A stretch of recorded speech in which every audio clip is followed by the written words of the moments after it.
L'objectif de ce podcast est de vous familiariser de la manière la plus simple et ludique possible sur les concepts de l'assurance.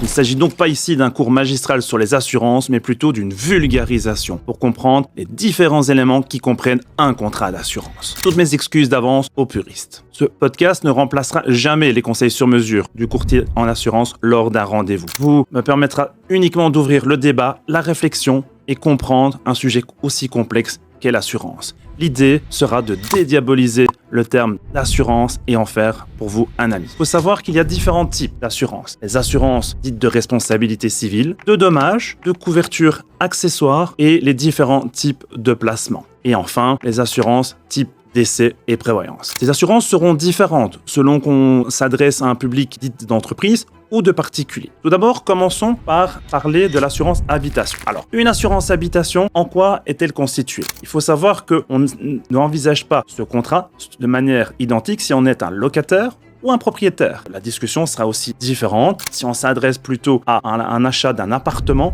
ou d'une maison. Il faut savoir que l'assurance habitation va être constituée de 3 parties, 3 blocs. La première partie va être la partie dite du bâtiment. Le courtier d'assurance va vous poser un ensemble de questions et sur base de ces questions, on va déterminer des garanties, incendie, dégâts des eaux et autres. Ensuite, on va ajouter un deuxième Lego. Ce deuxième Lego va être ce qu'on appelle le contenu.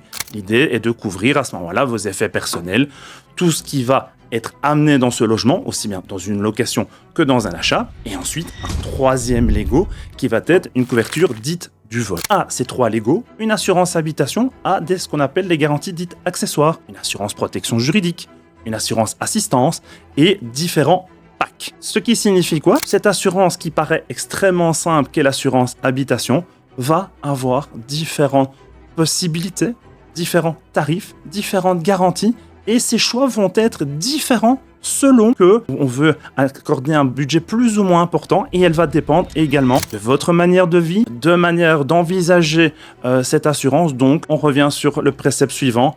Une discussion ouverte avec son courtier d'assurance est extrêmement importante pour savoir quelles sont les garanties que je souhaite, de quelle manière je veux être assuré au prix le plus juste avec des garanties qui me correspondent.